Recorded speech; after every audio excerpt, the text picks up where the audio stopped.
ওকে, so যে চ্যাপ্টারটা শুরু করছি আজকে তোমাদের 6th সেমিস্টারের প্রথম ক্লাস, এটার নাম হলো নিউমেরিক্যাল মেথডস, বা অনেক সময় বলা হয় এটাকে নিউমেরিক্যাল অ্যানালাইসিস। অ্যানালাইসিস কেন সেটা ধীরে ধীরে ক্রমশ প্রকাশ্য। নিউমেরিক্যাল কেন, তার কারণ হচ্ছে এখানে ক্যালকুলেশনস করা হয়। মেনলি এটা ক্যালকুলেশন করার জন্য একটা স্পেশাল টুলস তোমার হাতে শেখানো হবে, মানে একটা স্পেশাল ধরনের জিনিস যেটা দিয়ে খুব সহজে কঠিন ক্যালকুলেশনকে সহজে করা যায়। সোজা হিসাব, নিউমেরিক্যাল মেথডের কাজ হচ্ছে কঠিন ক্যালকুলেশনকে সহজ করে করা। এবার ক্যালকুলেশন কি জিনিস, যেমন ধরো ফর এক্সাম্পল তুমি ইন্টিগ্রেশন করছো। এবার সমস্ত ইন্টিগ্রেশন যে খুব সহজে তুমি করতে পারো তা নয়, অনেক সময় ইন্টিগ্রেশনের সাবস্টিটিউশন জানা থাকে না, অনেক সময় ইন্টিগ্রেশনটা লেন্দি হয়ে যায়, অনেক সময় ইন্টিগ্রেশনের ডেটা মিসিং থাকে। তো সেই সমস্ত কেসে অনেক সময় ফাংশনটা এমন দেওয়া থাকে তাকে ইন্টিগ্রেট করাটা খুব কঠিন হয়ে যায়। সেই সমস্ত কেসে, বা ধরো ডেরিভেটিভ করছো, ডেরিভেটিভটাকে এমন একটা ফাংশনের ডেরিভেটিভ করতে দিল যে ফাংশনটা অনেক বড় ফাংশন, যা ডেরিভেটিভ করাটা কঠিন, তো সেই ক্ষেত্রে, বা ধরো বিভিন্ন কেসে যেখানে ক্যালকুলেশনটা ইটসেলফ কঠিন, সেটাকে সহজ করে করার মেথডের নাম হচ্ছে নিউমেরিক্যাল মেথড। এবং এই সাবজেক্টটাকে ওভারঅল বলা হয় নিউমেরিক্যাল অ্যানালাইসিস। অ্যানালাইসিস কথাটা কোথা থেকে আসে সেটা আমি আস্তে আস্তে অবশ্যই বলবো, ঠিক আছে? তোমরা রি অ্যানালিসিস পড়েছো, তোমরা কমপ্লেক্স অ্যানালিসিস পড়তে চলেছো, সুতরাং অ্যানালিসিস কথাটার সঙ্গে তোমাদের গভীর সম্পর্ক রয়েছে। নিউমেরিক্যাল মেথডকে আমরা নিউমেরিক্যাল অ্যানালিসিস কেন বলি সেটা আসবো। আগে একটু তোমাদের সিলেবাস সম্পর্কে বলে দিই যে এখানে কি কি পড়ানো হচ্ছে, কি কি রয়েছে তোমাদের সিলেবাসে। দেখো এইখানে পেপারটা না একটু অন্যরকম পেপার। তোমাদের এখানে দুটো পার্ট রয়েছে, নিউমেরিক্যাল মেথডস যেটা, তার দুটো পার্ট রয়েছে, একটা হচ্ছে থিওরি আর একটা হচ্ছে প্র্যাকটিক্যাল। থিওরি যেটা, সেখানে তোমাকে অ্যাকচুয়ালি 50 নম্বরের পরীক্ষা দিতে হবে, 50 মার্কসের পরীক্ষা দিতে হবে, ঠিক আছে? ভালো করে শোনো কথাটা, ওকে? আর তোমরা যেরকম অন্যান্য পেপারে পরীক্ষা দিয়ে এসেছো, দেখবে সেখানে কি হয়, 65 মার্কসের থিওরি হয়, এখানে কিন্তু 50 নম্বরের থিওরি, ঠিক আছে? আর প্র্যাকটিক্যালের কথা যদি বলি, খেয়াল করো এখানে মার্কস ডিস্ট্রিবিউশনটা খেয়াল করো, 50 + 20 = 70, 20 মার্কস আর reserve for internal assessment and attendance. এটা যেমন দেওয়া থাকে সমস্ত পরীক্ষা এখানেও দেওয়া আছে। তাহলে বাকি নাম্বারটা কোথায় গেল? দেখো 70 মার্কস তো তৈরি হলো, তাহলে 30 নাম্বার বাকি রইলো। 30 নাম্বার অ্যাকচুয়ালি তোমার পরীক্ষা হবে 20 নাম্বারের, আর 10 নাম্বারে তোমার খাতা এন্ড ভাইভা। খাতা মানে কি? খাতা মানে হচ্ছে তুমি এখানে যে সমস্ত মেথডস গুলো করবে, এভরি মেথডস, ঠিক আছে, তার একটা লিস্ট আছে যে কোন কোন মেথডস তুমি এখানে করবে না করবে, কোন কোনগুলো তোমাকে খাতায় তুলতে হবে, মানে প্র্যাকটিক্যাল খাতায় তুলতে হবে। তো তার একটা প্র্যাকটিক্যাল খাতা বানাতে হয়, একটা নোটবুক বানাতে হয়। সেই নোটবুকে 5 নাম্বার থাকে, বুঝতে পারছি? সেই নোটবুকটা প্রত্যেকটা জিনিস মানে তোমার কলেজের স্যারকে দিয়ে সাইন করানো, এবং সেই সাইনগুলো ঠিকঠাক ডেটে হওয়া দরকার, পরপর সিকোয়েন্সিয়ালি হওয়া দরকার, একটা ক্রোনোলজি মেনটেন করে হওয়া দরকার, যে এটার পরে এটা, এটার পরে এটা, সুন্দর করে সমস্ত জিনিস রিপ্রেজেন্ট করা থাকা দরকার, সমস্ত ক্যালকুলেশন যেরকম ভাবে কলেজে চাইবে সেরকম ভাবে দেওয়া দরকার। দেখো আমি আবার বলছি কথাটা, যেরকম ভাবে কলেজে চাইবে, ঠিক আছে? কারণ ওখানে কিন্তু মার্কসটা, ওই 5 নাম্বারটা কিন্তু কলেজ থেকে আসবে, ঠিক আছে? প্রত্যেকটা জিনিস ঠিকঠাক থাকলে তবেই কলেজের স্যাররা সই করবেন, এবং তারপর 5 মার্কস তোমাকে দেবেন, ঠিক আছে? আর 5 নাম্বার এখানে আসে তোমার ভাইভা থেকে, মানে তুমি যখন পরীক্ষা দিতে যাবে, প্র্যাকটিক্যাল পরীক্ষা হয় কিন্তু এখানে, ঠিক আছে? তো এই প্র্যাকটিক্যাল পরীক্ষা থাকে 20 নাম্বার, আর 5 নাম্বার থাকে ভাইভায়। মানে টোটাল প্র্যাকটিক্যাল যখন তুমি দিতে যাবে, তোমার জন্য 30টা নাম্বার প্র্যাকটিক্যালে অ্যালটেড রয়েছে। 30 নাম্বারের মধ্যে 5 নাম্বার তোমার খাতায় রয়েছে, 20 নাম্বার তোমার পরীক্ষায় হলে বসে পরীক্ষা দিতে হবে, দুটো 10 নাম্বার করে 20 নাম্বারের ওখানে প্র্যাকটিক্যাল করতে হবে, ঠিক আছে? আর একটা তোমার 5 নাম্বার হচ্ছে খাতায়, আর ভাইভা একটা 5 নাম্বার ভাইভা, একটা 5 নাম্বার খাতায়, আর 10-10-20 হচ্ছে প্র্যাকটিক্যালি, ঠিক আছে? মজার কথা হচ্ছে এখানে যে সমস্ত প্র্যাকটিক্যাল গুলো করবে না, সবটা সি প্রোগ্রামিং এর সাহায্যে করবে, অর্থাৎ সবটা কম্পিউটারে করবে, কোনো হাতে প্র্যাকটিক্যাল করার ব্যাপার নেই। বুঝতে পারছি কথাটা? হাতে কোনো প্র্যাকটিক্যাল করার ব্যাপার নেই, এখানে সবটা কম্পিউটারের সাহায্যে করবে। এমনকি তুমি যখন অঙ্ক করবে না, তোমাকে না হাতে এরকম ক্যাসিওর 82MS যে ক্যালকুলেটরটা হয় সেটা রেডি রাখতে হবে। তুমি যদি রেডি রাখো তবেই কিন্তু প্রত্যেকটা অঙ্ক তুমি এখানে নামাতে পারবে, কারণ এখানে ক্যালকুলেটর ছাড়া কোনো অঙ্ক হবে না। এখানে হাতে অঙ্কের ব্যাপার নেই, এখানে সমস্ত অঙ্ক ক্যালকুলেটরে হবে, ঠিক আছে? তাই ক্যালকুলেটর রেডি রাখবে, আর একটা খাতা রেডি রাখবে। এই সাবজেক্ট পড়ার জন্য এই দুটো জিনিস দরকার, আর কিছু দরকার নেই। একটা খাতা, একটা ক্যালকুলেটর, একটা পেন, ব্যাস, ঠিক আছে? আচ্ছা, মার্কস ডিস্ট্রিবিউশন আমি আসবো, তার আগে অনেকে বই নিয়ে চিন্তিত থাকো, তাদের জন্য আমি বইয়ের কথাটা বলে দিই। দেখো অ্যাজ সাচ তুমি যখন যে কোনো সাবজেক্ট যখন তুমি আমার কাছে পড়েছো, আমি প্রত্যেকটা সাবজেক্টেরই থরো নোটস লেখাই, সুতরাং তোমার বই আছে কি নেই তার উপরে কিছু ডিপেন্ড করে না। এবার হ্যাঁ, অবশ্যই টেক্সট বুক তুমি একটা পড়তে চাইবে, তো সেই কারণে তোমাকে একটা টেক্সট বুক দিয়ে দিচ্ছি। সেটা হচ্ছে এই টেক্সট বুকটা, তোমাদের এই বইটা অনুযায়ী সিলেবাস মেনটেন করা হচ্ছে। এছাড়াও আরো অনেক ভালো ভালো বই আছে, কিন্তু সেই সমস্ত বই তোমার পড়ে লাভ নেই, সেগুলো অনেক হায়ার লেভেলের বই। তোমার বেসিক লেভেলের বই হচ্ছে এটা, তোমার সিলেবাস অনুযায়ী বেসিক লেভেলের বই হচ্ছে এটা, ঠিক আছে? সুতরাং এটা পড়লে তুমি যদি পড়তে চাও, সেলফ স্টাডি করতে চাও, তাহলে এটা পড়লে তোমার জন্য যথেষ্ট। ঠিক আছে? আচ্ছা, এবার যেটা আমি বলছিলাম সিলেবাসের ব্যাপারটা আসি। দেখো তোমার সিলেবাসে টোটাল মোট মহলে যদি দেখো যে তোমার সিলেবাসে কটা কি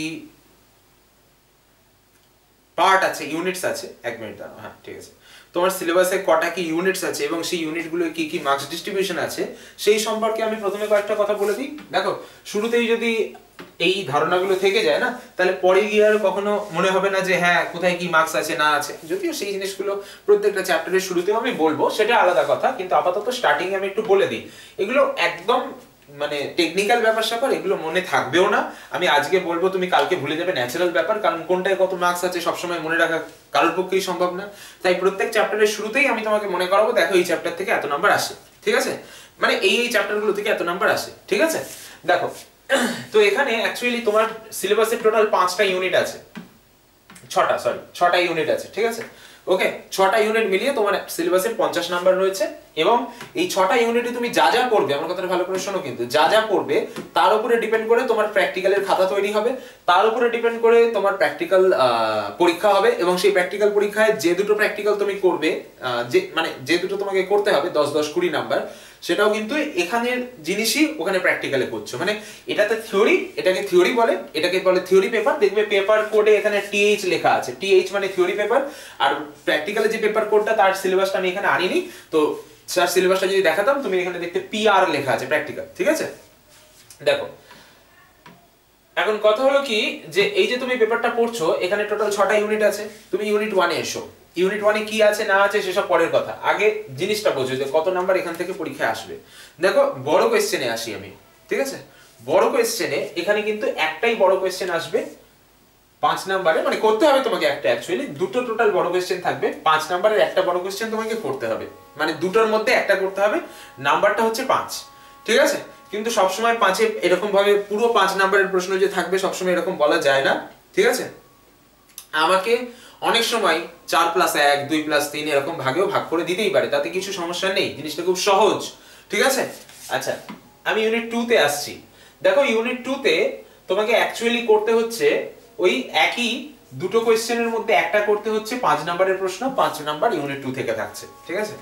ওকে, ইউনিট 2-তেও একই ব্যাপার, 5 নাম্বারই করতে হচ্ছে, দুটোর মধ্যে একটা। ইউনিট 3-তে আসছি।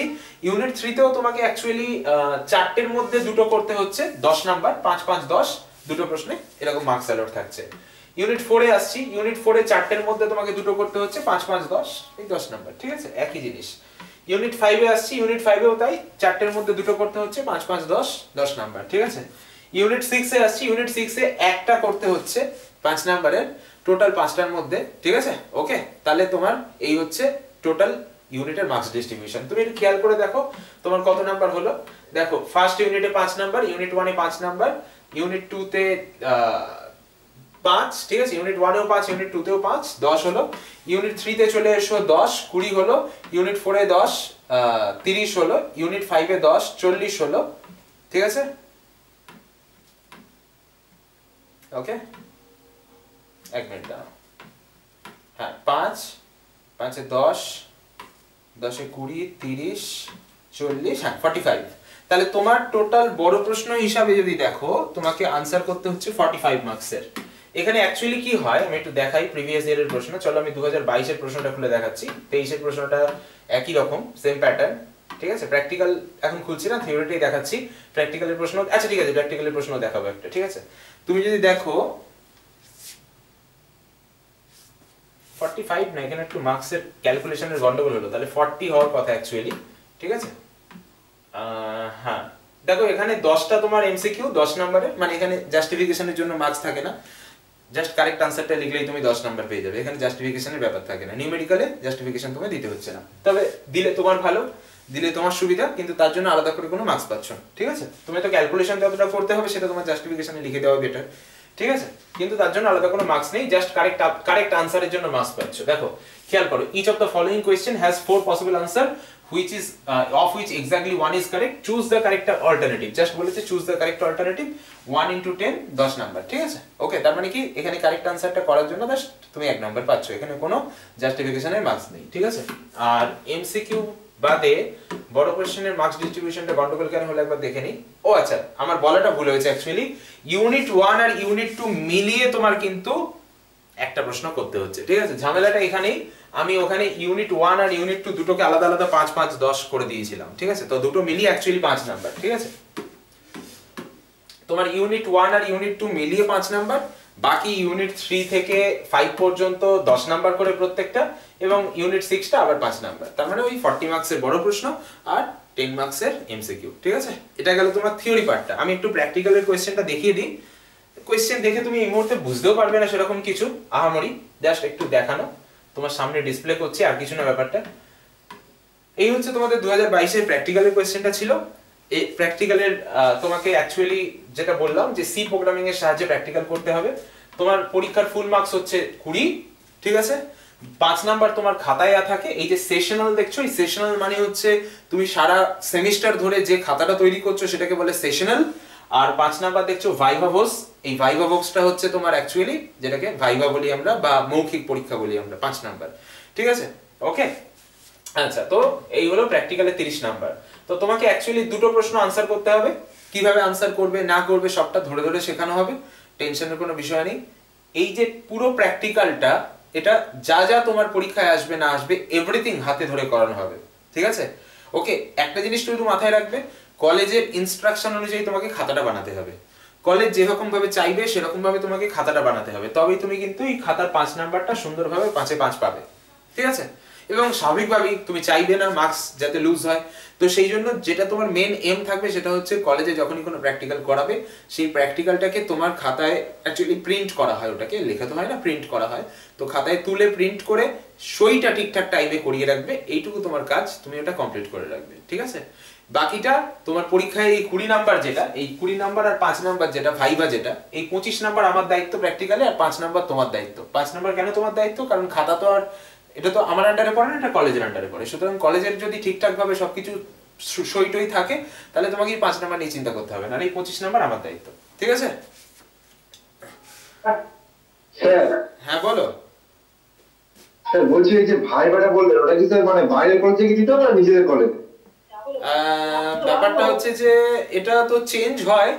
গত বছর মনে হচ্ছে নিজেদের বাইরের কলেজে পড়েছিল, মনে হচ্ছে গত বছর বাইরের কলেজে পড়েছিল। এই মুহূর্তে আমার মাথায় নেই, একটু সিনিয়রদের সাথে কথা বলে জানিয়ে দেবো। তোমাদের যারা সিনিয়র গত বছর পরীক্ষা দিয়েছিল, আমার স্টুডেন্ট যারা, তাদের সাথে কথা বলে জানিয়ে দেবো, ঠিক আছে? এই মুহূর্তে মাথায় নেই, মনে হচ্ছে বাইরের কলেজে দিতে হয়েছিল, ঠিক আছে? প্র্যাকটিক্যালটা তো স্যার বাইরের কলেজে দিতে হবে, তাই তো?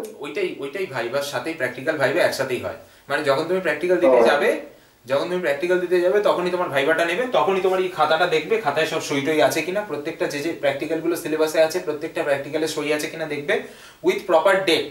মানে ধরো এরকম হয় অনেক সময় যে আমি ধরো গোটা সেমিস্টারে খুব একটা কলেজ টলেজ যাইনি, আমি একদিনেই গেছি, গিয়ে একদিনে 10টা প্র্যাকটিক্যাল সই করিয়েছি, আবার আরেকদিন গেছি আরো 10টা প্র্যাকটিক্যাল সই করিয়েছি।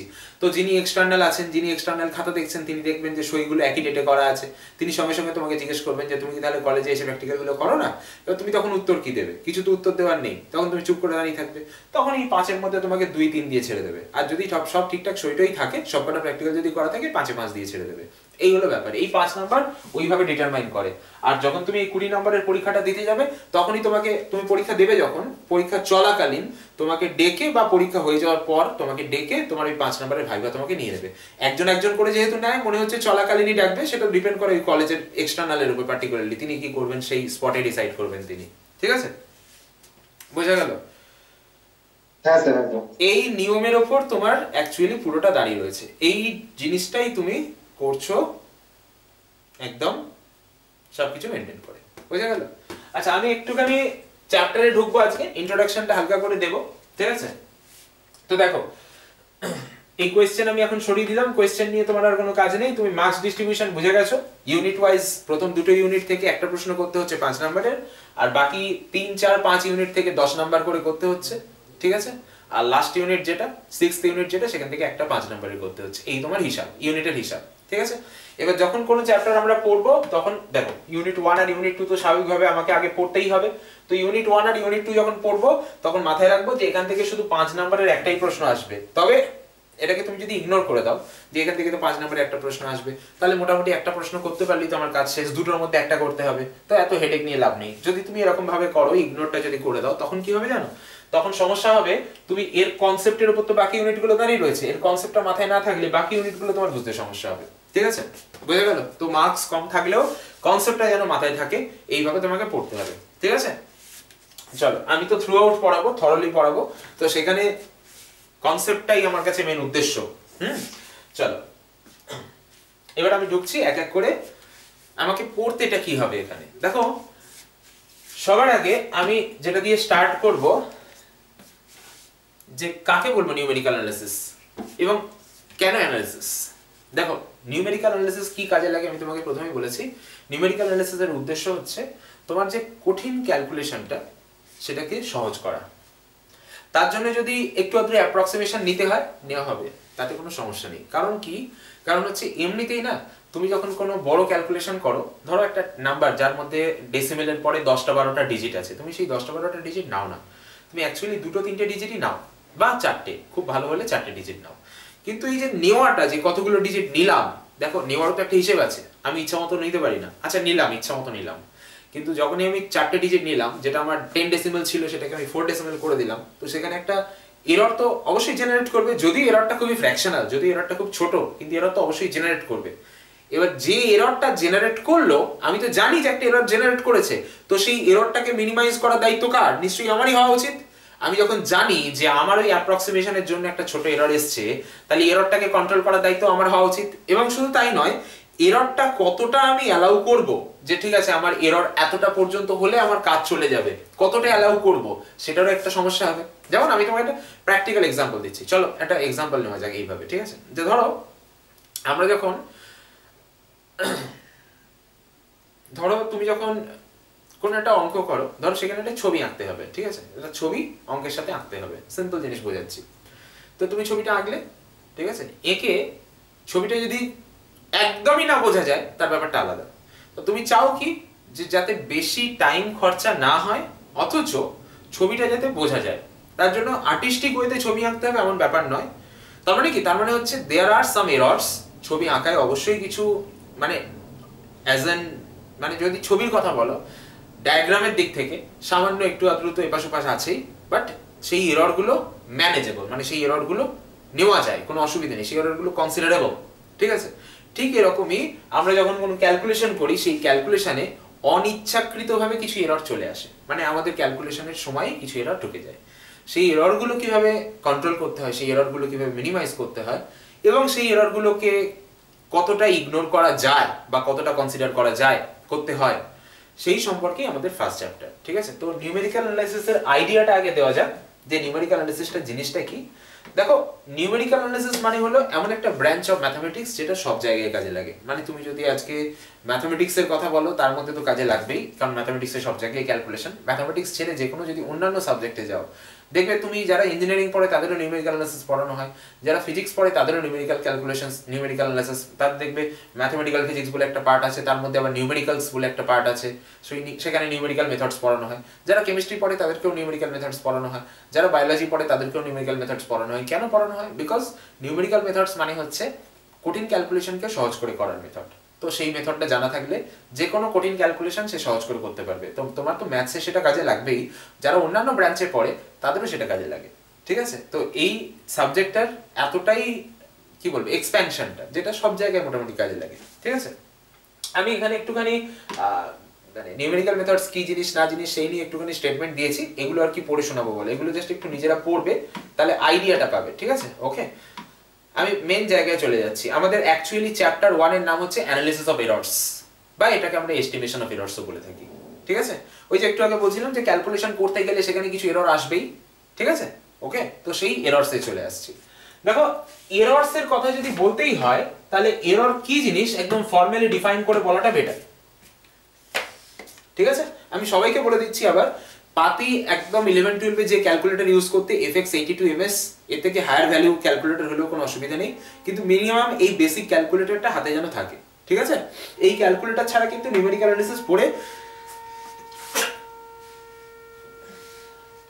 তুমি কোনো মজা পাবে না। কারণ হচ্ছে প্রত্যেক জায়গাতেই আমাদের এই ক্যালকুলেশন কাজে লাগবে, এবং ক্যালকুলেশন আমরা হাতে করবো না, কারণ হাতে করার মতো ক্যালকুলেশন এখানে নয়। ঠিক আছে, সুতরাং পুরোটাই ক্যালকুলেটরেরই ক্যালকুলেশন, এবং পরীক্ষায় 100% ক্যালকুলেটরেই কাজ হবে। ঠিক আছে, চলো প্রথমে আসছি analysis and estimation of errors. দেখো এররের অ্যানালিসিস মানে কি, আমি যদি কোনো একটা ক্যালকুলেশন করি, সেই ক্যালকুলেশনে যদি কোনো এরর আসে, সেই এররটা আমি কতটা কনসিডার করব, তাকে কতটা এলিমিনেট করতে পারবো বা কতটা এলিমিনেট করার চেষ্টা করব, তার একটা অ্যানালিসিস। ঠিক আছে, তাহলে এরর কাকে বলে? হ্যাঁ বলো। স্যার আপনার ভলিউমটা একটু কম আসছে, একটু বাড়াতে পারবেন? ভলিউম কম আসছে, চেক করছি।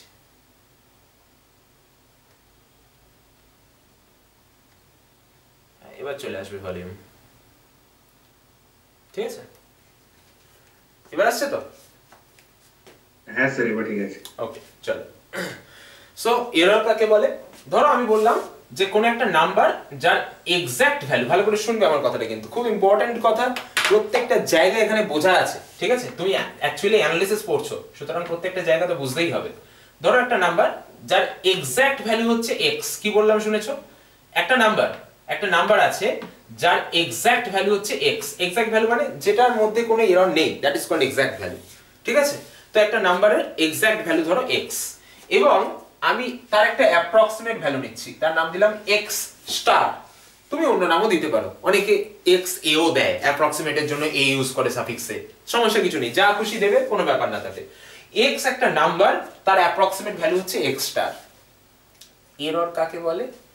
তুমি যদি এই ডিফারেন্সটা তৈরি করো x মাইনাস x স্টার, তাকে বলবো এরর ইন দ্য অ্যাপ্রক্সিমেশন। অ্যাপ্রক্সিমেশনের জন্য এরর, এটা লজিক্যাল ব্যাপার। আরে বাবা, তোমার অ্যাপ্রক্সিমেশনের জন্য এরর এসেছে, কতটা এরর এসেছে তুমি কিভাবে মাপবে? দুটোকে মাইনাস করে দাও, অরিজিনাল মাইনাস অ্যাপ্রক্সিমেট, যেটা পাবে সেটা এরর।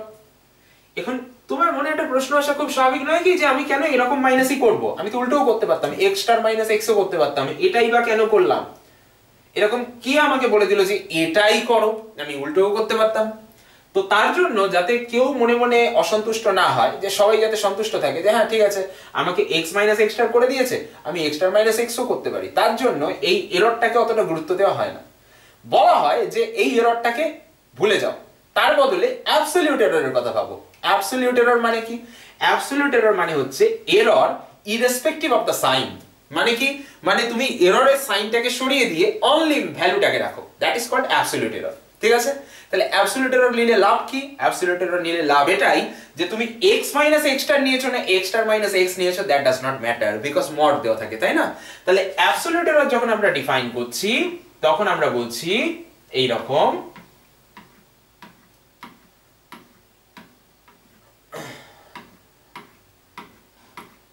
আচ্ছা এগুলো পরে আছে, ঠিক আছে অসুবিধা নেই, ঠিক আছে সমস্যা নেই, এগুলো পরে আসছি। অ্যাবসলিউট এরর যখন ডিফাইন করছি, তখন আমরা বলছি এরকম, mod of epsilon equals to mod of x minus x star, bus absolute error. লাভটা কি হলো? না তোমার কোনটা ছোট কোনটা বড় তার কোনো হিসেবের প্রয়োজন নেই, জাস্ট মাইনাস করো, মড নাও, মানে জাস্ট সাইনটাকে সরিয়ে দিয়ে ম্যাগনিটিউডটা নাও, that is called absolute error. ঠিক আছে, তাহলে আমরা এরর বলতে যেটা বুঝবো, যে কোন একটা নাম্বার লিখতে গিয়ে যে অ্যাপ্রক্সিমেশনটা করা হয়েছে, সেই অ্যাপ্রক্সিমেশনের জন্য নাম্বারের উপর যে এক্সট্রা বার্ডেনটা এসেছে বা যে পার্টটা বাদ চলে গেছে, সেটাকে বলা হচ্ছে এরর। অ্যান্ড এররটাকে আমরা সবসময় কনসিডার করি না, বিকজ আমরা জানি না যে অরিজিনাল নাম্বারটা বড় নাকি অ্যাপ্রক্সিমেট নাম্বারটা বড়। সো ইন দ্যাট কেস আমরা কি করি? আমরা অ্যাবসলিউট এররটাকে কনসিডার করি। অ্যাবসলিউট এরর মানে মডুলাস সাইন নেওয়া, জাস্ট মডুলাস নেওয়া, আর কিছু না। ঠিক আছে, আচ্ছা বেশ। এবার আমরা সমস্যাটা কোথায় পড়ি? সমস্যাটা হচ্ছে এইখানেই, যে সবসময় এরর না বার করা যায় না। কারণ কি? কারণ দেখো অরিজিনাল নাম্বার যদি অনেক সময় কি অরিজিনাল নাম্বারটা আমার কাছে জানাই নেই, অনেক সময় এটাই হয় অরিজিনাল নাম্বারটা আমার কাছে জানাই নেই, আমার কাছে ডাইরেক্ট অ্যাপ্রক্সিমেট নাম্বারটাই এসেছে। তো সবসময় এরর আমরা ক্যালকুলেট করতে পারি এমনটা নয়, তার জন্য এররকে ক্যালকুলেট না করা অবস্থায় কন্ট্রোল করার জন্য বিভিন্ন টেকনিক্স আছে, সেই টেকনিকগুলো পড়ারই নাম হচ্ছে নিউমেরিক্যাল অ্যানালাইসিস। ঠিক আছে, আগে চলো আমরা কিছু এররের এক্সাম্পল নিয়ে নিই। যেমন ধরো ফার্স্ট এক্সাম্পলে আসছি, নাম্বার 1, এক্সাম্পল নাম্বার 1, রেডি? যেমন ধরো আমরা একটা নাম্বার নিলাম, নাম্বারটা হচ্ছে 0.10664। তুমি যে কোনো নাম্বার নিতে পারো, আমি একটা এক্সাম্পল দিচ্ছি জাস্ট তোমাকে, তুমি অন্য যে কোনো নাম্বার নিতে পারো, দ্যাট ডাজ নট ম্যাটার, যে কোনো নাম্বার নাও তাতেও কাজ হবে। ঠিক আছে, তো আমি একটা নাম্বার নিলাম 0.1664, 0.10664। ধরো আমি বললাম যে এই নাম্বারটাকে 4 ডেসিমেল প্লেস পর্যন্ত রাউন্ড করলাম। রাউন্ড করার কথাটার মানেটা বুঝবে। রাউন্ড করার কথাটার মানে হচ্ছে অ্যাপ্রক্সিমেট করা। মানে তুমি ছোটবেলায় করতে না যে একটা নাম্বারে কয়টা ডেসিমেল আছে, এখানে দেখো 1 2 3 4 5, 5টা ডেসিমেল আছে। তুমি ছোটবেলায় কি করতে যে ঠিক আছে 5টা ডেসিমেল আছে, আমি 4টে পর্যন্ত নেব। এই কাজটার নাম হচ্ছে রাউন্ড অফ। এই কাজটাকে বলা হয় round off, O double F off, ROUND hyphen O double F off. শর্টে এটাকে আমরা রাউন্ডিং বলি বা রাউন্ডিং অফ বলি, ঠিক আছে? ওকে, তাহলে আমরা কি করছি, এই নাম্বারটাকে রাউন্ডিং অফ করছি রাউন্ডেড টু 4 ডেসিমাল প্লেসেস। তো তুমি ছোটবেলার নিয়মে চলে এসো। এই নাম্বারটাকে 4 ডেসিমালে রাউন্ড অফ করলে কি হয় ছোটবেলায় পড়েছো। 4 ডেসিমাল মানে তোমার 6 রয়েছে, তারপরেরটা 4 রয়েছে, 4টা 5 এর থেকে ছোট, তাহলে 6 পর্যন্ত লিখে ছেড়ে দাও। এটাই পড়েছি আমরা সকলে, বলো পড়েছি তো নাকি? কনফার্ম করো। হ্যাঁ স্যার। হ্যাঁ স্যার। বেশ, এবার তুমি কি করছো, এই যে নাম্বারটা তুমি নিয়ে বসে রয়েছো, একটা কথা ভেবে বলো তো, তোমার অরিজিনাল নাম্বার আর এই নাম্বার একই কি? কখনোই না, দেয়ার ইজ সাম ডিফারেন্স। তো তুমি যে এই নাম্বারটা নিলে তার জন্য এরর তৈরি হয়েছে। তো সেই এররটা যদি তুমি অন্য কোথাও এই নাম্বারটাকে ইউজ করো, এর বদলে ওটাকে ইউজ করো, তুমি এর বদলে এটাকে ইউজ করছো, ঠিক আছে? তো সেই এররটা কোন একটা এফেক্ট ফেলবেই। এবার এফেক্টটা কতটা না সেটা ডিপেন্ড করে ইউজের উপরে। আমি একটা এক্সাম্পল দিই, কথাটা ভালো করে বোঝো। কি কি ইউজের উপরে ডিপেন্ড করে ভালো করে বোঝো। ধরো আমার, আচ্ছা এররটা কতটা, তোমার নাম্বারটা ছিল 0. যতদূর আমার মনে আছে 0.01664, এটা ছিল নাম্বারটা, ঠিক আছে? তুমি এটাকে রাউন্ড অফ করে দিয়েছো, অ্যাপ্রক্সিমেশন নিয়ে নিয়েছো। 10 ছিল স্যার। ঠিক আছে 10 ছিল, নো প্রবলেম। চলো, তাহলে রাউন্ড অফ করে দিয়েছো, অ্যাপ্রক্সিমেশন নিয়ে নিয়েছো 4 ডেসিমাল পর্যন্ত, তাহলে এসে গেছে 1066।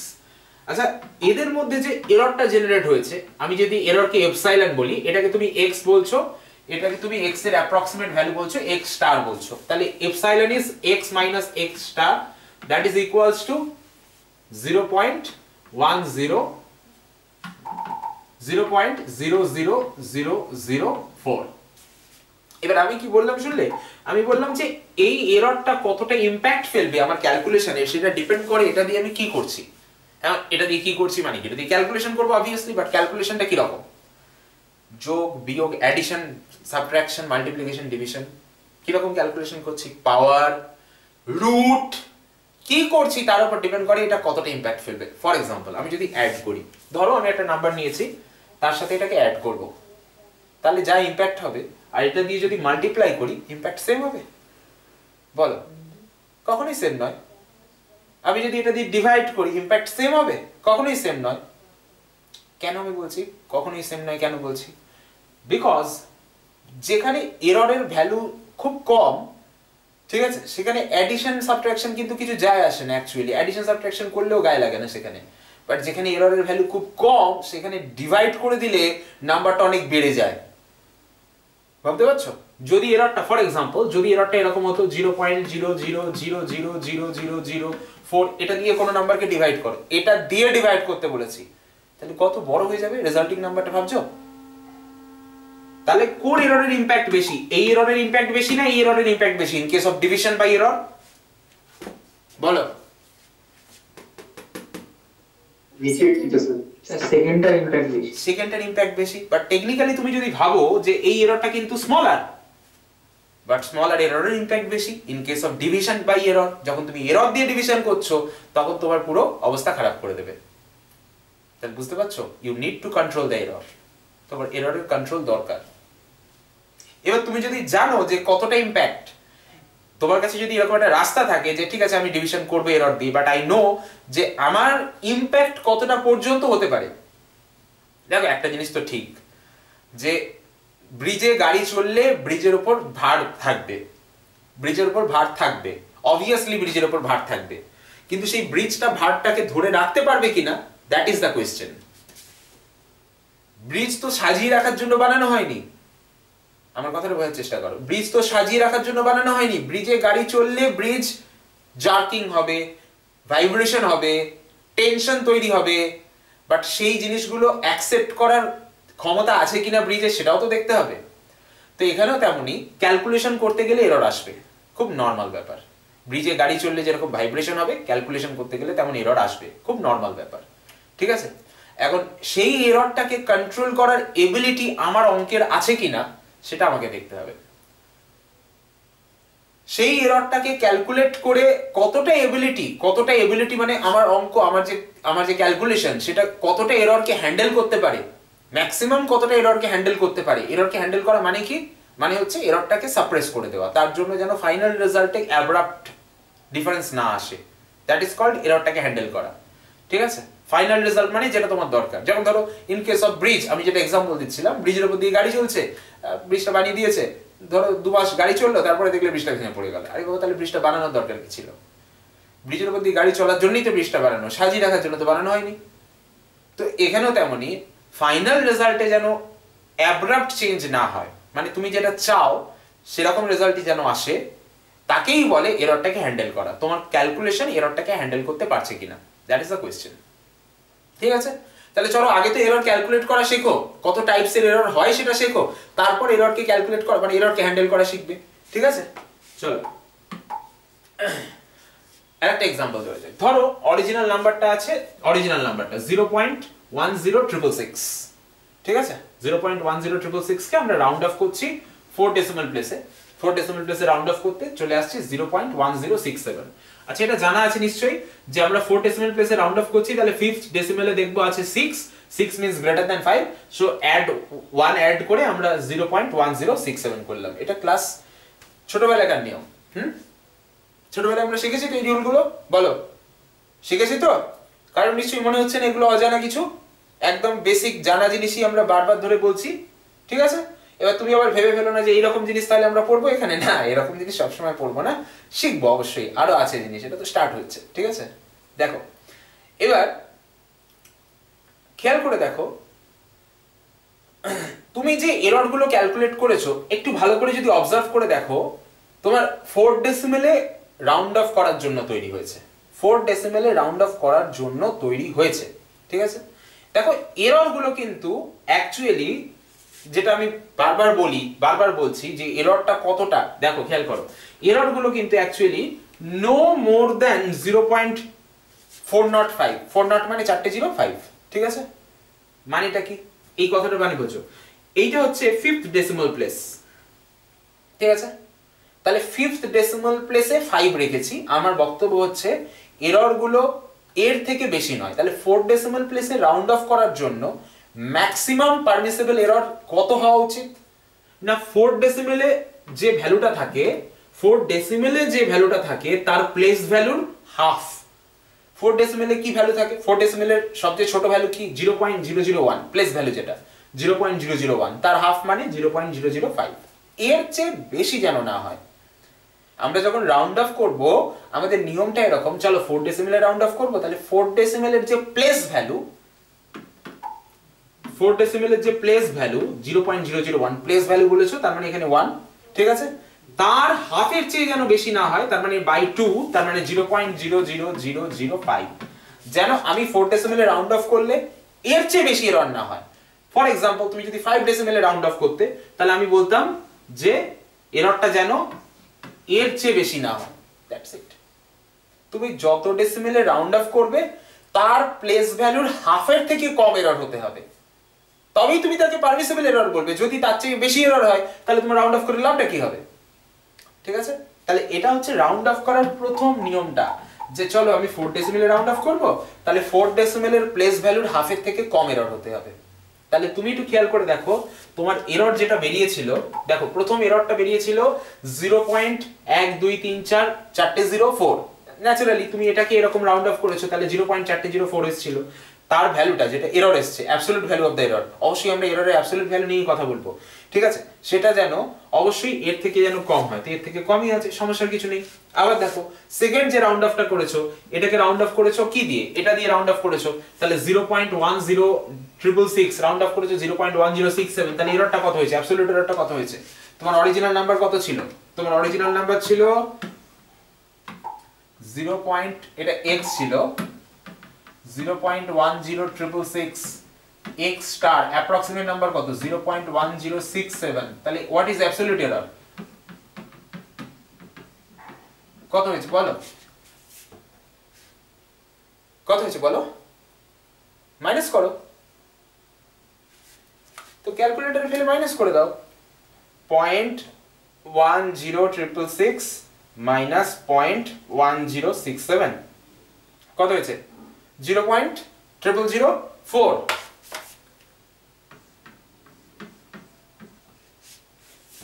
ঠিক আছে ওকে 000 তো 4টে 04 অ্যাকচুয়ালি 4টে 04 ঠিক আছে তো এর থেকে ছোটই আছে তো আইডিয়াটা কি যে 4 ডেসিমেলে রাউন্ড অফ করবে ঠিক আছে খুব ভালো কথা তাহলে 4 ডেসিমেলের যে প্লেস ভ্যালু 4 ডেসিমেলের প্লেস ভ্যালু মানে এটা তার থেকে তার হাফের থেকে ছোট হতে হবে এররটাকে ঠিক আছে ছোট হলে তাহলে তুমি সেটাকে এরর বলে মানতে পারো আর যদি তার থেকে বেশি হয় তাহলে তোমার ক্যালকুলেশনটাই তো ভুল হয়েছে কিসের এরর সেখানে অ্যাপ্রক্সিমেশনটাই তো হয়নি সেই জন্য এররটা এরকম উল্টো পাল্টে আসছে ঠিক আছে তাহলে এররের নিয়ম হচ্ছে যে তুমি যেখানে থামাতে চাও যতটা অ্যাপ্রক্সিমেট করতে চাও তার প্লেস ভ্যালুর হাফের কমের এরর থাকতে হবে তার প্লেস ভ্যালুর হাফের থেকে কমের এরর থাকতে হবে বলো যদি অরিজিনাল যে নাম্বারটার মানে 4 ডেসিমেল বা 5 ডেসিমেলের প্লেস ভ্যালু ওখানে 0 থাকে তাহলে ওখানে আবার হাফ করব কি দিয়ে মানে যেটা এক ধরলেন এক সেকেন্ড অরিজিনাল নাম্বারে বলো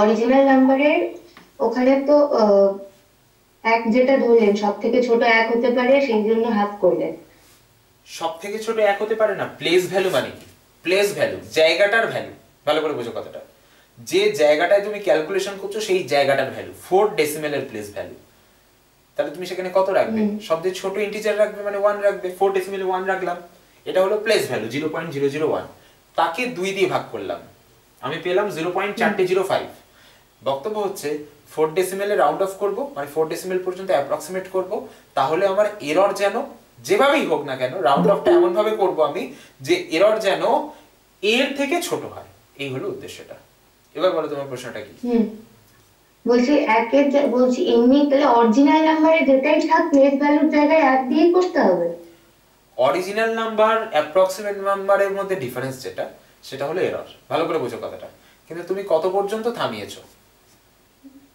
4 ডেসিমেল আচ্ছা আচ্ছা হ্যাঁ হ্যাঁ হ্যাঁ তুমি 4 ডেসিমেল পর্যন্ত থামিয়েছো তাহলে তুমি নিশ্চয়ই চাইবে না যে 4 ডেসিমেলে একটা বিরাট সংখ্যক ভুল জিনিস এসে যাক তুমি কি চাইবে 4 ডেসিমেলে ভুল জিনিস আসুক তুমি তো ওই পর্যন্ত কারেক্ট চাও কারণ ভালো করে বোঝো কথাটা তুমি তো 4 ডেসিমেল পর্যন্ত কারেক্ট চাও তাহলে তুমি নিশ্চয়ই চাইবে না যে 4 ডেসিমেলে ভুল কিছু আসুক হিসাব মতো তাই জন্য কি করা হয় 4 ডেসিমেলের যা প্লেস ভ্যালু তার হাফের থেকে ছোট যেন এরর আসে এমন ভাবে অ্যাপ্রক্সিমেশনটা করা হয় ওটাই বলছি 4 ডেসিমেলের প্লেস ভ্যালুটা এক কেন নেওয়া হলো প্লেস ভ্যালু মানেই তো ওটা প্লেস ভ্যালু মানে কি প্লেস ভ্যালু মানে কি প্লেস ভ্যালু মানে ওই পজিশনে কে থাকবে তো তুমি ডেসিমেল নিচ্ছ তো একটা ডেসিমেল নিচ্ছ একটা নাম্বারের দুই রকম ভ্যালু থাকে একটা প্লেস ভ্যালু একটা ফেস ভ্যালু ফেস মানে হচ্ছে ওখানে যে বসে আছে তার ভ্যালুটা যদি ওখানে ধরো আমি বললাম যে এখানে এই নাম্বারটা 4 ডেসিমেলে ফেস ভ্যালু কত ঠিক আছে 0.1066 4 ডেসিমেলে ফেস ভ্যালু ওটা আর প্লেস ভ্যালু মানে কি ওখানে কে বসে প্লেসটা কে তৈরি করে জায়গাটা কে তৈরি করে 1 দিয়ে তৈরি হয় না ইউনিট আচ্ছা আচ্ছা এটাই আমার কনফিউশন হচ্ছিল প্লেস ভ্যালু ফেস ভ্যালু মানে ফেস মানে মুখ যে অ্যাকচুয়ালি আছে দ্যাট ইজ দ্য ফেস ঠিক আছে আর প্লেস মানে যেটা ইউনিট তৈরি করছে যেমন ধরো আমি একটা एग्जांपल দিই ধরো বললে যে তুমি 5 কিলো চাল কিনেছো 5টা হচ্ছে ফেস আর কিলোটা হচ্ছে প্লেস এবারে কিলোটা মানে কি ভালো করে বোঝো কিলোটা মানে কি 5 into 1 KG that is equal to 5 KG বোঝা গেল তাহলে এইটা হচ্ছে প্লেস এটা হচ্ছে ফেস দুটো মিলিয়ে ভ্যালু আসছে তো এটা তো ইউনিট অলওয়েজ এটা তো অলওয়েজ 1 হবে না এই ক্লিয়ার হয়েছে ব্যাপারটা হ্যাঁ ঠিক আছে আচ্ছা বেশ চলো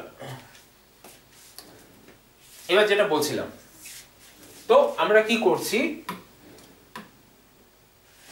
আমরা সব সময় রাউন্ডিং অফ যখন করব টার্গেট এমনই থাকবে আমাদের টার্গেট এমনই থাকবে যেন আমাদের এরর যেটা আসছে অর্থাৎ অ্যাবসলিউট এরর যেটা আসছে তার ভ্যালুটা যত ডেসিমেলে আমি রাউন্ড অফ করছি তার ফেস ভ্যালুর হাফের থেকে কম হয়। মানে আমি যদি 4 ডেসিমেলে রাউন্ড অফ করি তাহলে 0.001 এর হাফ মানে 0.405 এর থেকে ছোট হয়। আচ্ছা, আর একটা ছোট্ট কথা এখানে বলবো, আমরা নাম্বারটা প্রথমে নিয়েছিলাম, প্রথম যে এক্সাম্পলটা ছিল 0.1044664, এটা ছিল অরিজিনাল নাম্বার। তার অ্যাপ্রক্সিমেট ভ্যালু নিয়েছিলাম 0.1066।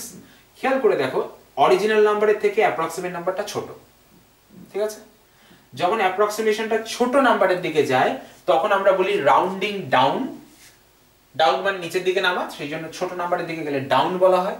আবার দেখো দ্বিতীয় এক্সাম্পলটা যেটা ছিল 0.10666, এটা ছিল নাম্বার, এখান থেকে আমরা রাউন্ড অফ করে করেছিলাম 0.1067, তাহলে নাম্বারটা বড় হয়েছে, ওই জন্য রাউন্ডিং আপ বলা হয়। আপ মানে বাড়ানো, ডাউন মানে কমানো। দেখো ঠিক আছে, মাথায় থাকবে?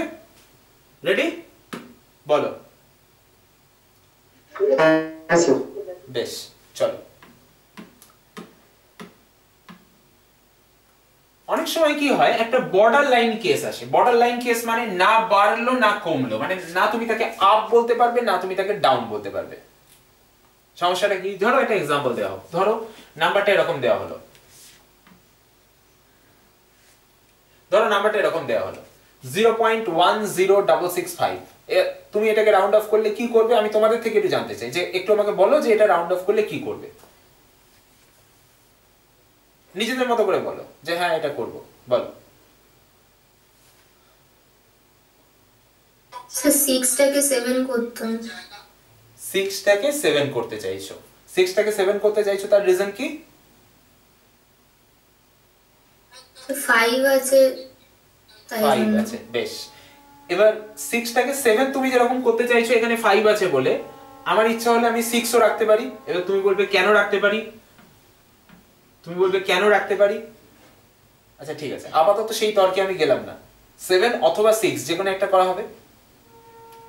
কেন রাখতে পারি এবার সেই তর্কটায় যদি আমি আসি, কিছুটা আসি, পুরো আনসার এখন আমি দিতে পারবো না, কারণ তার জন্য তোমাকে আরেকটু পড়তে হবে। এই মুহূর্তে পুরো আনসার তুমি পাবে না, কিছুটা আনসার পাবে। দেখো 0.10665 এটা তোমার অরিজিনাল নাম্বার ছিল, তো এটা x এর ভ্যালু। চলো আমি দুটো অ্যাপ্রক্সিমেট ভ্যালু নিচ্ছি। কেন দুটো অ্যাপ্রক্সিমেট ভ্যালু নিচ্ছি? কারণ এক্ষুনি আমাদের মধ্যে দু রকম আনসার চলে আসার একটা সম্ভাবনা দেখা গেছিল। একটা হচ্ছে x স্টার, আমরা বলি x স্টার 1 বলছি, মানে ফার্স্ট অ্যাপ্রক্সিমেট ভ্যালু 0.1067 একটা আনসার এসেছে, আর একটা ধরো আরেকটা অ্যাপ্রক্সিমেট ভ্যালু হলো 0.10665। আচ্ছা আমি যদি জানতে চাই যে প্রথম অ্যাপ্রক্সিমেশনের ক্ষেত্রে অ্যাবসলিউট এরর যেটা, তাকে যদি আমি এপসাইলন 1 বলি, তো এপসাইলন 1 মানে অ্যাবসলিউট এররের ভ্যালু কত চেক করে বলো। কত এসছে? কত এসছে অ্যাবসলিউট এরর? বলো বলো বলো। 0.30 তারপর 5। তো তোমার হিসাব অনুযায়ী ঠিকই আসছে। তাহলে তুমি বলেছিলে যে 4 ডেসিমেলে রাউন্ড অফ করবে, তো 4 ডেসিমেলে রাউন্ড অফ করা মানে এর থেকে ছোট অ্যাবসলিউট এরর আসা উচিত। ঠিক ইন দা সেন্স বলছি, ঠিক আছে চলো অ্যাবসলিউট এরর ইকুয়াল এসেছে, ছোট আসেনি, চলো মেনে নেওয়া যাক, ডান, চলো কোনো অসুবিধা নেই। আচ্ছা যদি আমি এটাকে এপসাইলন 1 বলছি আর এপসাইলন 2 বার করি, মড এপসাইলন 2 x1 বলো, সেকেন্ডটার জন্য কত আসছে অ্যাবসলিউট এরর? 0। এই সেকেন্ডটার জন্য বলেছি, মানে এটা মাইনাস এটা করেছো তো, দেখো ও সেম লিখে দিয়েছি, আমার ভুল হয়েছে। দাঁড়াও এবার কত হচ্ছে অ্যাবসলিউট এরর? স্যার সেমই তো হচ্ছে, সেম আসছে। তাহলে হিসাব মতো টেকনিক্যালি তুমি এই এররটাকে যতটা অ্যাকসেপ্টেবল বলবে, এই এররটাকে নিশ্চয়ই ততটাই অ্যাকসেপ্টেবল বলবে। You should not be biased to any kind of this, কোনোটার প্রতি বায়াসড হওয়া উচিত নয়। কেন? আমি দুটোকেই সমানভাবে অ্যাকসেপ্ট করতে পারি না। আমার হিসাব কি বলছে? আমার হিসাব বলছে যে absolute error should be less than this. আমি 4 ডেসিমেলে রাউন্ড অফ করছি, 4 ডেসিমেলে রাউন্ড অফ করা মানে হচ্ছে 0.00005 এর থেকে অ্যাবসলিউট এরর ছোট হতে হবে। ছোট কোনোটাতেই আসেনি, দুটোতেই সমান এসেছে। This is called border line case. Border line case মানে কোনোটাই বাদ দেওয়া যাচ্ছে না, আবার কোনোটাই নেওয়া যাচ্ছে না, ঠিক আছে? ওকে, তো তখন কি করা হবে তার জন্য রুল করে দেওয়া হয়েছে, একটা পার্টিকুলার রুলস করে দেওয়া হয়েছে। সেই রুলটা আমরা পড়বো, তাকে বলে রুল ফর রাউন্ডিং অফ। ঠিক আছে, আসবো রুলে আসবো। ঠিক আছে, আপাতত মাথায় রাখো যে যখন এরকম বর্ডার লাইন কেস আসে দুটোর মধ্যে যে কোনো একটাকে অ্যাকসেপ্ট করা হয়, এবার কোনটাকে অ্যাকসেপ্ট করব তার কিছু প্রি ডিফাইন্ড রুলস আছে, সেই রুলস মেনে অ্যাকসেপ্টটা করব। তুমি ছোটবেলায় যেটাই পড়ে থাকো না কেন আপাতত সেই রুলস মেনে নিজেকে আপগ্রেড করতে হবে। আপাতত মানে হচ্ছে ইন ফিউচার ওই রুল ছাড়া তুমি এগোবে না। ছোটবেলার রুলটাকে আস্তে আস্তে ভুলে যাবে, ছোটবেলার রুলটা ওর মধ্যে আছে, অবশ্যই আছে, কিন্তু কিছুটা আপগ্রেড হচ্ছে। এবার আপগ্রেড হয়ে রুলটা কি আসছে সেটা বলবো। ঠিক আছে, আসছি নেক্সট এক্সাম্পলে, পরের এক্সাম্পলে। চলো এক্সাম্পল নাম্বার 2। ধরো আমি বললাম যেই নাম্বারটা নিয়েছো 1.492, ঠিক আছে, তুমি তাকে মাল্টিপ্লাই করছো 1.066 দিয়ে। প্রোডাক্টটা আমি ক্যালকুলেটরে করেছি, তোমার চেক করার দরকার নেই, ক্যালকুলেটর নিশ্চয়ই ঠিকঠাকই দেবে। তো এটাকে আমি এটা দিয়ে গুণ করে এটা প্রোডাক্ট পেয়েছি। ঠিক আছে, ছেড়ে দাও আপাতত, কি পেয়েছি ছাড়ো। এবার বক্তব্য হচ্ছে কম্পিউটারের না কিছু ফিক্সড ওয়ার্ড লেন্থ আছে, মানে ওয়ার্ড লেন্থ মানে কি? ওয়ার্ড লেন্থ মানে হচ্ছে কম্পিউটারের যে কোনো নাম্বার সেটাকে ওয়ার্ড হিসেবে দেখে, তাকে আমরা বলি কম্পিউটার ওয়ার্ড। এটা কম্পিউটারের ওয়ার্ড বলি, যে কোনো নাম্বারকে সে ওয়ার্ড হিসেবে দেখে, তার কাছে নাম্বার ওয়ার্ড লেখা কোনো ডিফারেন্স নেই। কারণ অ্যাকচুয়ালি কম্পিউটারের ক্ষেত্রে কি হয় ব্যাপারটা, সে সমস্ত জিনিসকে 0101 ছাড়া আর কিছু বোঝে না। টেকনিক্যালি কম্পিউটার যেহেতু 0101 ছাড়া কোনো কিছুই বোঝে না, তার বোঝার কথাও না, সেই জন্য তুমি তাকে যাই দাও না কেন তার কাছে সেটা একটা ওয়ার্ড। ঠিক আছে, এবার তোমার কম্পিউটার সেই ওয়ার্ডটাকে মডিফাই করে সাম মিনিংফুল জিনিসে তোমার জন্য আনে, সাম মিনিংফুল সেন্সেবল জিনিস তোমার জন্য আনে। তো কি হয় অ্যাকচুয়ালি, ধরো আমি একটা 4 ডিজিট মেশিন ইউজ করছি। 4 ডিজিট মেশিন মানে হচ্ছে যে মেশিনে সমস্ত জিনিস 4টে ডিজিট পর্যন্তই নেবে, তারপরে ওগুলো সে নিতে পারবে না, তার নেওয়ার ক্ষমতার বাইরে। এবং এটাকে আমি বলেছি ফিকটিসাস কথাটার মানে হচ্ছে কাল্পনিক, মানে সত্যি সত্যি এরকম মেশিন তুমি পাবে না। মেশিন মানে কম্পিউটার অবশ্যই। এই যে তোমার হাতে যে ক্যাশিয়াল ক্যালকুলেটর, এটাও একটা কম্পিউটার। ঠিক আছে, এটাও একটা কম্পিউটার, এটা খুব কম অপারেশনের একটা কম্পিউটার। আর যে কম্পিউটার তুমি কম্পিউটার বলে চেনো বা ল্যাপটপ বলে চেনো তাতে অনেক বেশি অপারেশনস হয়, এই হচ্ছে এদের মধ্যে ডিফারেন্স। এটা কম শক্তিশালী কম্পিউটার, ওটা বেশি শক্তিশালী কম্পিউটার, বাট দুটোই কম্পিউটার। ঠিক আছে, তো যখন আমি মেশিন বলবো, মেশিন মানে তুমি কম্পিউটার বুঝবে, আর কম্পিউটার মানে তোমার হাতে যে ক্যালকুলেটরটা আছে ওটাও একটা কম্পিউটার। ঠিক আছে, তো দেখো আমি একটা কাল্পনিক কম্পিউটার ভাবলাম যার মধ্যে 4টে ওয়ার্ডে সবকিছু হয়, 4 ওয়ার্ড কম্পিউটার। ঠিক আছে, মানে 4 ডিজিট, 4টে ডিজিটে সবকিছু হয়, সমস্ত কিছু 4টে ডিজিটে হয়। তারপরে যদি হায়ার ডিজিটস আসে, বেশি নাম্বার অফ ডিজিটস আসে, সে সেটাকে নিতে পারবে না। ঠিক আছে, অবশ্যই তুমি কোথায় টপোলজির জন্য জয়েন করেছো, একটু 2-3 মিনিট পরে টপোলজি স্টার্ট করবো। ঠিক আছে, ওকে। এবার বক্তব্য হচ্ছে সমস্যাটা কোথায়, ভালো করে বোঝো সমস্যাটা কোথায়। এই যে মাল্টিপ্লিকেশন করে যে রেজাল্টটা পেয়েছো, আমাদের এই কাল্পনিক কম্পিউটার কি করবে, কাল্পনিক মেশিন কি করবে, সে 4টে ওয়ার্ডের বেশি নিতে পারে না। তাহলে তার প্রবলেমটা কি বোঝো, মানে 4টে ডিজিট, অ্যাকচুয়ালি ওয়ার্ড না, 4টে ডিজিটের বেশি নিতে পারে না, তার সমস্ত ওয়ার্ডই 4টে ডিজিটে তৈরি। তাহলে এই যে বড় নাম্বারটা 1.590472, সে এত বড় নাম্বার রাখতেই পারবে না নিজের কাছে, তার রাখার জায়গাই নেই। তার প্রত্যেকটা ওয়ার্ড 4টে ডিজিট দিয়ে তৈরি, তাহলে এই ওয়ার্ডটাকেও 4 ডিজিটে রাউন্ড অফ করে নেবে সে। রাউন্ড অফের রুল মেনে এটাকে রাউন্ড অফ করে বানিয়ে নিল সে এইটা 1.590। ঠিক আছে, এই যে একটা কম্পিউটার তার নিজের প্রয়োজন মতো রাউন্ড অফ করে নিল, এ কিন্তু তুমি করছো না, তোমার মেশিন করছে, তোমার কন্ট্রোলে নেই। মেশিন একবার তৈরি হয়ে যাওয়ার পরে সেই মেশিনকে তুমি যখন ইউজ করছো, তুমি কিন্তু সেই মেশিনকে আর কন্ট্রোল করতে পারছো না, মেশিনকে ইউজ করছো। ডিফারেন্সটা বোঝো, এটা কিন্তু তোমার ইচ্ছায় রাউন্ড অফ হলো না, এটা অটোমেটিক অ্যালগরিদমিক ওয়েতে রাউন্ড অফ হয়ে বেরিয়ে চলে গেল, তোমার হাতে নেই এটা। ঠিক আছে, তো এই ধরনের যে রাউন্ড অফটা হয়, ঠিক আছে, এদেরকে আমরা বলি অ্যালগরিদমিক রাউন্ড অফ বা অ্যালগরিদমিক এররস। ঠিক আছে, তো দেখো এরর কিন্তু সবসময় যে আমার ভুলে, তোমার ভুলে, তোমার বন্ধুর ভুলে এরকম জেনারেট হবে তা নয়। কিছু সময় থাকে কারোরই ভুল নেই, অথচ যে মেশিনটা তুমি ইউজ করছো সেই মেশিনের অ্যালগরিদমের জন্য রাউন্ড অফ হয়ে বেরিয়ে চলে গেল। এটা তার একটা এক্সাম্পল। ঠিক আছে, এবার আমি রাউন্ড অফ কিভাবে করা হয় তার ঘটনাটা বোঝাবো। ঠিক আছে, রাউন্ড অফ কিভাবে করা হয় তার ঘটনাটা বোঝাবো। এই যে আমরা একটু আগে বলছিলাম যে ডেসিমেলের আগে, ডেসিমেলের পরে যদি কোথাও 5-এর চেয়ে ছোট থাকে তাহলে আমরা রাউন্ড অফ করার সময় তাকে কিভাবে টার্গেট করি, বা 5-এর থেকে বড় থাকলে তাকে কিভাবে টার্গেট করি, বা 5 থাকলে তাকে কিভাবে টার্গেট করি, সেই জিনিসটা বোঝাবো। ঠিক আছে, তবে তার সেটা বোঝার জন্য একটা নাম্বারের নলেজ দরকার, যে একটা নাম্বারকে আমরা কিভাবে রিপ্রেজেন্ট করি তার নলেজটা দরকার, তবে তুমি সেটা বুঝতে পারবে। যদিও সেই নলেজ তোমাদের মধ্যে আছে, অবশ্যই আছে, আমি জাস্ট আমার ফর্মে জিনিসটাকে একবার বুঝিয়ে নিচ্ছি, ঠিক আছে? একটা নাম্বারকে কিভাবে জেনারেলি রিপ্রেজেন্ট করা হয়। ধরো আমি তোমাকে একটা ডেসিমেল নাম্বারকে রিপ্রেজেন্ট করতে বললাম, ডেসিমেল নাম্বারকে রিপ্রেজেন্ট করতে বললাম। ডেসিমেল নাম্বার কি রকম দেখতে হয়? একটা দশমিক থাকে যেটাকে ইংলিশে বলে ডেসিমাল, ঠিক আছে?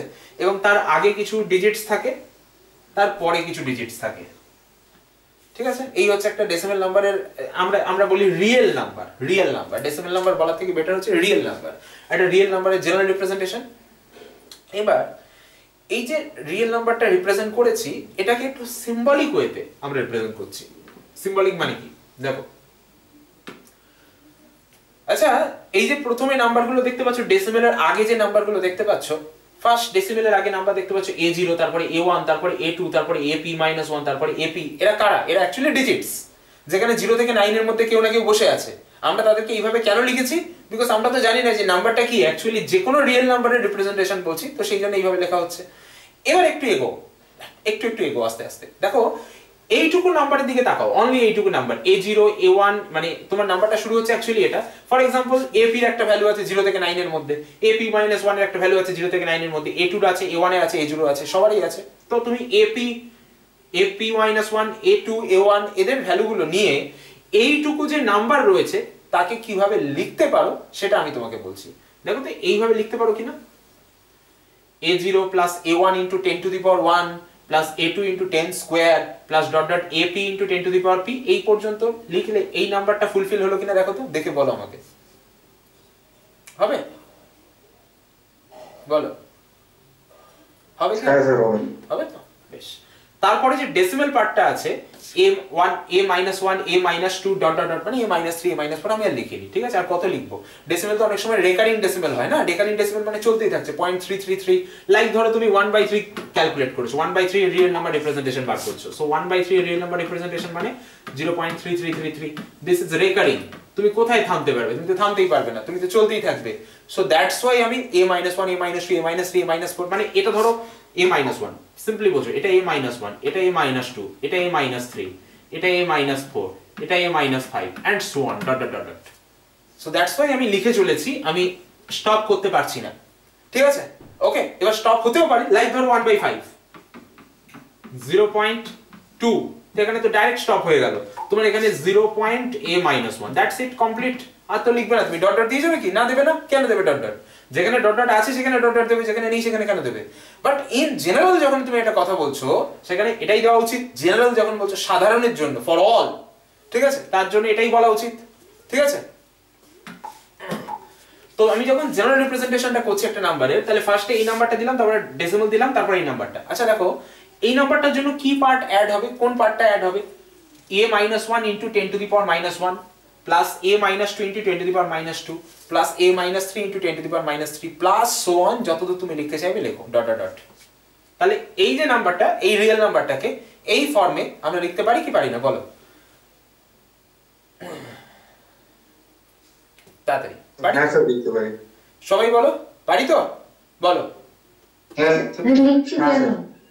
লিখছি কেন? বিকজ তার রিপ্রেজেন্টেশনটা বোঝার জন্য, মানে তার কাজটা বোঝার জন্য। লিখতে পারি কি পারি না আগে বলো, তারপর লিখছি কেন বুঝে যাবে, চাপ নেই। হ্যাঁ পারি তো, বেশ। আর এখানে যে এই যে A1, A2, A3 বা A0 বা A-1, A-2 অর্থাৎ AI গুলো সবাই অ্যাকচুয়ালি 0 থেকে 9 এর মধ্যে যে কোনো কিছু হতে পারে। বাট একটা জিনিস মাথায় রাখবে যে AP কিন্তু কোনোদিনও 0 নয়। AP কেন 0 নয়? আরে বাবা, প্রথমটাই যদি 0 হয় তো আমি তাকে লিখবো কেন? প্রথমটাই যদি 0 হয় আমি তাকে লিখবো কেন? একটা নাম্বার যদি স্টার্ট করার সময় আমি এরকম ভাবে স্টার্ট করতে হয় আমাকে, আমি কেন স্টার্ট করবো এইভাবে? ধরো আমি বললাম 0.035.121, তা আমি ডাইরেক্ট 35.121 লিখবো, 035 কেন লিখতে যাব? তো সেই জন্যই বললাম AP-টা কোনোদিন 0 নয়। AP-টা কোনোদিনও 0 নয়, ঠিক আছে? AP not equal to 0, ওকে? এবং and the series on the right hand side in the negative powers of 10, 10 এর যে নেগেটিভ পাওয়ারে আছে, আর often infinite। কখন ইনফাইনাইট? কখন ইনফাইনাইট, অফেন মানে সাধারণত, ঠিক আছে, ইনফাইনাইট, কখন ইনফাইনাইট, এই যে সিরিজটা দেখছো, এই যে ডট ডট দিয়ে ছেড়ে দিয়েছি, তার মানে এটা ইনফাইনাইট সিরিজ তৈরি করছে।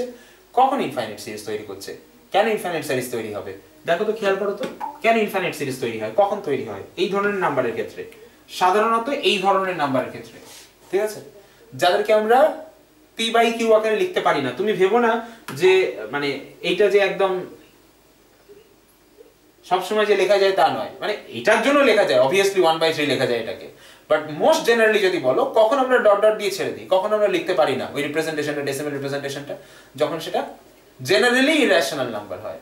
তো যদি ইরেশনাল নাম্বার হয় তখন তাকে আমরা লিখতে পারি না, তখন ওই ইনফাইনাইট সিরিজ দিয়ে লিখতে হয়, ঠিক আছে। এবার একটু আগে বলছিলাম যে কেন লিখছি, এটার একটা নাম আছে, আমাদের বিভিন্ন নামে তো জিনিসগুলো আসে। এই যে আমরা রিপ্রেজেন্টেশনটা করলাম একটা নাম্বারের, এই যে রিপ্রেজেন্টেশনটা করলাম, এই যে রিপ্রেজেন্টেশনটা করলাম, এটা বলো বা এটা বলো, এটাকে বলে fixed point representation of A real number. একটা রিয়েল নাম্বারের ফিক্সড পয়েন্ট রিপ্রেজেন্টেশন, এর নাম হচ্ছে এটা, fixed point representation of A real number, একটা রিয়েল নাম্বারের ফিক্সড পয়েন্ট রিপ্রেজেন্টেশন, ঠিক আছে। আমাকে যদি বলে একটা রিয়েল নাম্বারের ফিক্সড পয়েন্ট রিপ্রেজেন্টেশন বলতে কি বুঝি, আমি এই জিনিসটা বলবো, ঠিক আছে, ওকে। আচ্ছা, আজকে আমি এই পর্যন্ত শেষ করব। পরের ক্লাসে আমরা যেটা পড়বো সেটা কি একটু বলে দিই। নেক্সট ক্লাস শুরু হবে সিগনিফিকেন্ট ডিজিট দিয়ে, মানে এখান থেকে তোমার অ্যাকচুয়াল টেকনিক্যাল পার্টগুলো শুরু হচ্ছে, ঠিক আছে। সিগনিফিকেন্ট ডিজিট বা সিগনিফিকেন্ট ফিগার কাকে বলে, তারপরে আমরা পড়বো ফ্লোটিং পয়েন্ট রিপ্রেজেন্টেশন কাকে বলে, তুমি একটু আগে ফিক্সড পয়েন্ট রিপ্রেজেন্টেশন পড়েছো, তারপরে আসবে নেক্সট ক্লাসে ফ্লোটিং পয়েন্ট রিপ্রেজেন্টেশন, তারপরে আসবে ওভারফ্লো আন্ডারফ্লো কাকে বলে, ওই যে ফ্লোটিং পয়েন্ট বললে ফ্লো করছে, ওভারফ্লো কখন করবে, আন্ডারফ্লো কখন করবে সেটা পড়বো। তারপরে আমরা পড়বো এই যে বাইনারি ফ্লোটিং পয়েন্ট এরিথমেটিক যেটা, সেটা পড়বো। এবং ফাইনালি তোমাদের যে ওই রাউন্ডিং অফ যে রুলটা বলছিলে না, যে 5 এর থেকে বড় হলে কি হবে, 5 এর থেকে ছোট হলে কি হবে, ওই জিনিসটা পড়বো। পড়ার পর আমাদের ক্যালকুলেশন স্টার্ট হবে, ঠিক আছে। আমি জাস্ট ইন্ট্রোডাকশনটা দিয়ে রাখলাম, এটা টোটালি ক্যালকুলেশনের চ্যাপ্টার। এখানে থিওরি মানে ক্যালকুলেশনের থিওরি, তুমি যে ক্যালকুলেশন গুলো করছো সেটা কেন করা হচ্ছে, সেটা কিভাবে করা হচ্ছে তার থিওরি, ঠিক আছে। তোমাকে প্রত্যেকটা জিনিস কনসেপ্টটাকে রেডি করতে হবে। যদি ইউনিট 1 ইউনিট 2 তে খুব বেশি কোয়েশ্চেন আসে না, মাত্র 2টো প্রশ্ন আসে, তার থেকে তোমাকে একটা করতে হবে, তাও এখানে কিন্তু কনসেপ্ট বিল্ডিং হয়। সুতরাং কনসেপ্টের জন্য তোমাকে জায়গাটা পড়তেই হবে ভালো করে, ঠিক আছে, ওকে। যা যা পড়াচ্ছি পুরোটা নোট পেয়ে যাবে, কারণ দেখতেই পাচ্ছ এই জিনিসগুলো বসে বসে যদি লেখো তাহলে তোমার নিজেরও মনে হবে তুমি হিস্ট্রি লিখছো বসে বসে, ঠিক আছে। তবে যেটা তুমি নোট পাচ্ছ, ঠিক আছে, তোমার বই কেনার প্রয়োজন লাগবে কি না লাগবে সে তোমার উপর আমি ছেড়ে দিলাম। আমার মনে হয় না লাগবে বলে, বাট যদি প্রয়োজন অনুভব করো অবশ্যই কিনতে পারো, ঠিক আছে, অবভিয়াসলি। বাট যেটা নোট পাচ্ছ সেটা কিন্তু থরলি পড়া চাই। কেন থরলি পড়বে, কারণ এখান থেকে শর্ট কোয়েশ্চেন্স আসে। মানে শর্ট কোয়েশ্চেন্স আসে মানে কি, শর্ট কোয়েশ্চেন মানে কি আমি বলি। দেখো, প্রথমত তুমি যখন আনসার করছো না, তুমি যখন যে কোনো ইউনিটে যখন আনসার করবে, এর কনসেপ্ট দিয়ে তৈরি হয়। তোমাকে হঠাৎ করে একটা ফ্লোটিং পয়েন্ট রিপ্রেজেন্টেশন দিয়ে দিল, বললো এই ফ্লোটিং পয়েন্ট রিপ্রেজেন্টেশনের উপর কাজটা করো। তুমি জানোই না যদি ফ্লোটিং পয়েন্ট রিপ্রেজেন্টেশন কাকে বলে, ফিক্সড পয়েন্ট রিপ্রেজেন্টেশন কাকে বলে, সিগনিফিকেন্ট ডিজিট কাকে বলে, তুমি কাজ করতেই পারবে না যে কোনো ইউনিটে, প্রথম কথা। দ্বিতীয় কথা, তুমি যখনই এমসিকিউ করতে যাবে, টোটালি দেখবে যে কোনো চ্যাপ্টারের এমসিকিউ যখনই করতে যাবে, টোটালি দেখবে এর কনসেপ্টের উপর দাঁড়িয়ে রয়েছে। ফার্স্ট দুটো চ্যাপ্টারের কনসেপ্টের উপর দাঁড়িয়ে রয়েছে। ফার্স্ট চ্যাপ্টার মানে হচ্ছে এরর্স, সেকেন্ড চ্যাপ্টার মানে অপারেটরস। এরর্স এন্ড অপারেটরস এর কনসেপ্টের উপর দাঁড়িয়ে রয়েছে, ঠিক আছে। তা তুমি যদি এইগুলো ভালো করে না জানো তখন কিন্তু মাথাটা খারাপ হয়ে যাবে। তো অবশ্যই জিনিসগুলো সোজা, জিনিসগুলো একটুও কঠিন নয়। যে নোটটা দেবো এবং যেভাবে ক্লাসে পড়াবো থরলি যদি পড়ো, তোমার কাছে একটুও কঠিন লাগার বিষয় নয়, ঠিক আছে। আর সবচেয়ে মজার ব্যাপার হচ্ছে এখানে শুধু ক্যালকুলেশন আছে, থিওরি অলমোস্ট নেই ধরে নাও। মানে পুরো 50 নম্বরের পেপারে যদি একটা থিওরি দেখতে পাও তাহলেই ভাবে খুব থিওরি পেয়ে গেছি, বুঝা গেল। মানে পরীক্ষায় আর কি, কোয়েশ্চেনে, পরীক্ষার প্রশ্নে পুরো পেপারে যদি একটা থিওরি দেখতে পাও ভাবে খুব থিওরি দিয়ে দিয়েছে, এরকম ব্যাপার। তো তোমাকে টোটালি ক্যালকুলেশনের উপর অঙ্কটা, মানে পুরো পরীক্ষাটা নেওয়া হবে। পরীক্ষাটা যেটা সমান হবে না, পুরো ক্যালকুলেশনের উপর। তো এবং দেখো ক্যালকুলেশন তো থিওরি সাথে সাথেই আসে, তো যতটা থিওরি দরকার ততটা থিওরি তো করতেই হবে। যেমন আজকে যেগুলো পড়ছিলে সেগুলো তো জানতেই হবে। বাকি তোমার ক্যালকুলেশনের চ্যাপ্টার, সুতরাং টেনশনের কোনো বিষয় নেই, এখানে থিওরির চাপ নেই, ঠিক আছে। তাহলে আজকে এখানেই শেষ করছি ইন্ট্রোডাকশন, ওকে। তোমাদের পরের ক্লাসে যেটা পড়াবো সেটা আগে থেকেই বলে দিলাম, আমি নোটটাও দিয়ে দেবো, যেহেতু পড়ে আসতে পারবে তোমরা, তো আমি নোটটা এই কারণেই দিয়ে দেবো যাতে তোমরা পড়ে আসতে পারো। তো চেষ্টা করবে যে পড়ে আসবে, ঠিক আছে? তাতে দেখবে বুঝতে সুবিধে হবে, মাথাকে কাজ করাতে সুবিধে হবে, আমার কথাটাকে তাড়াতাড়ি ক্যাপচার করতে পারবে, ঠিক আছে? তো একটু অবশ্যই পড়ে আসবে, নিজে অ্যাডভান্স থাকবে, তাহলে দেখবে পড়ে মজাও পাবে, ঠিক আছে?